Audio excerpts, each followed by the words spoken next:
Okay, so GTA 6 has been getting a lot of buzz on the internet as of late.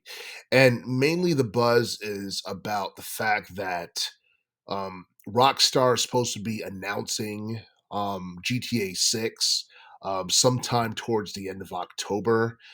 We all knew GTA 6 has been coming for years now. We didn't know when, but we're finally going to get an official announcement before the end of 2023. And it's something that's exciting and people can't wait for. But at the same time, there's been a bit of, I wouldn't say controversy, but there's been like a lot of talk about like GTA 6, along with the fact that the map for the game might not be as big as people initially expected. Because I believe like towards the tail end of 2022, I believe like during like September, or like during the fall of like 2022, there was like a cyber attack that took place, and pretty much GTA 6 got like somewhat of a leak, in the sense where we got to see beta footage of, I guess, the gameplay for GTA 6. We got to see like, I guess, like someone walking out of a nightclub. We got to see like, I believe there was like a shootout like footage that had like leaked like during 2022, and this was when Rockstar had gotten like cyber attacked and all that stuff. I believe the guy who was responsible for it got caught and sentenced and all that other stuff, but we have an idea in terms of what to expect for the game. And we do know that we're going to get a female protagonist in the form of Lucia. I believe she's supposed to be like one of the main protagonists. The other one is supposed to be a male, if I'm not mistaken. But but yeah, a lot of people have been talking about the map, and I believe based off of like the documents that were leaked or whatever, um, the map was supposed to be twice the size of that of GTA 5. And basically, we're now reading on various sites that pretty much the map in GTA 6 is not going to be twice the size of GTA 5, but it's definitely going to be bigger.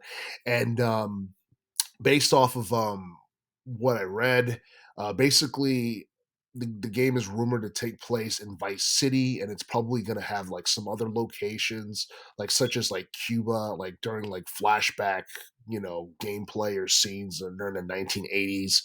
And yeah, I'm not exactly sure like what the map is going to look like, whether there's going to be like multiple states or any of that.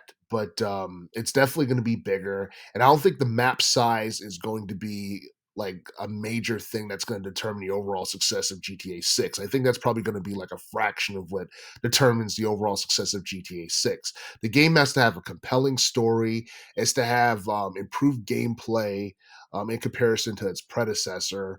People have to be into the characters.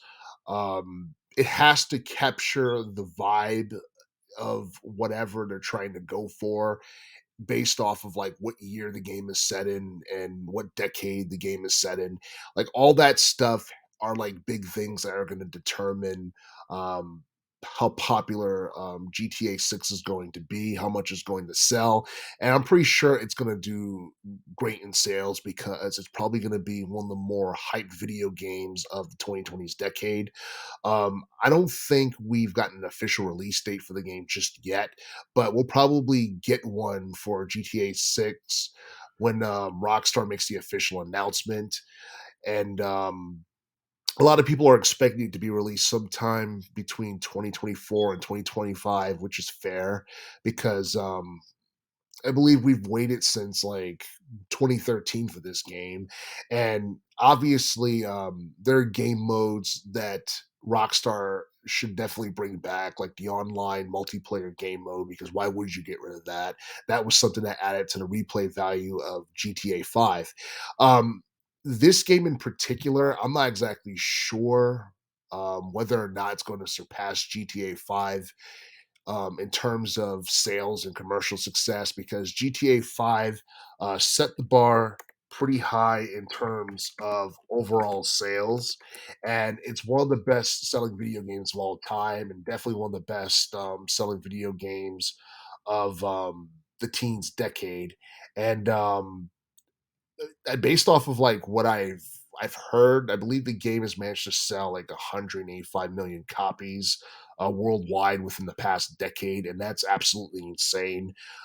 It's a milestone that Rockstar is definitely gonna have a hard time surpassing with this new game. And there's always that fear that like that the GTA 6 might not end up surpassing GTA 5 because before it came out and when they saw screenshots of the game and all the stuff they've heard about it before we got leaks, the idea was that GTA 6 was going to be more woke than GTA 5, but some people don't care as long as there's blood, gore, and violence and good storytelling. I think they will enjoy the game regardless. As long as the replay value is high, they'll enjoy the game regardless. But the question is it going to be exclusive for any particular game system, or is it going to be available for both like PlayStation 5 and Xbox Series X? Because if you look at GTA 5, I believe GTA 5 was on multiple game systems, and it doesn't make any sense for GTA 6 to be exclusively on the PS5 or the Xbox Series X or what have you. You know what I mean? So I'm pretty sure that GTA 6 is going to be on multiple console, PS5, Xbox Series X, and PC. I don't see it being released for last generation game consoles like the PlayStation 4 or Xbox One because those consoles are just about as old as GTA 5 because all of those consoles and GTA 5 came out back in 2013. Um, I do feel that even though GTA 6 is going to be it's most likely going to be like exclusive to current generation game systems. It can still do pretty well in terms of sales. I don't see it coming to the Switch console.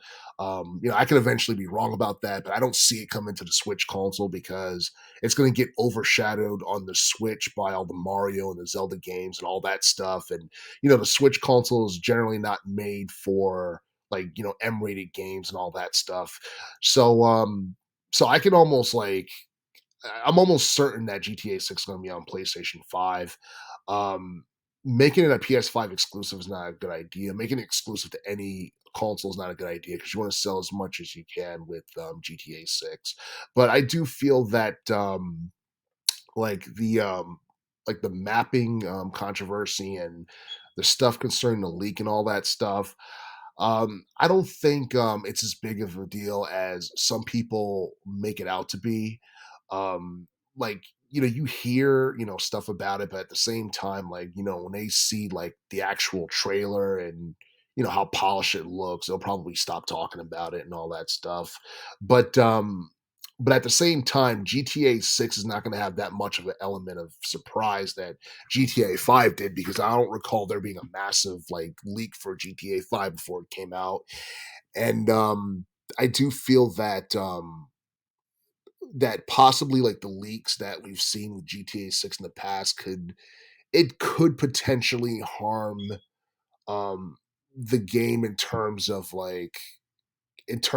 its element of surprise because people kind of know what to expect and it's not something that like people will like play and be too surprised by unless like Rockstar like decides to add something extra to kind of like throw people off or to give them something that they didn't expect that would end up contributing to the overall quality of GTA 6. But it is what it is.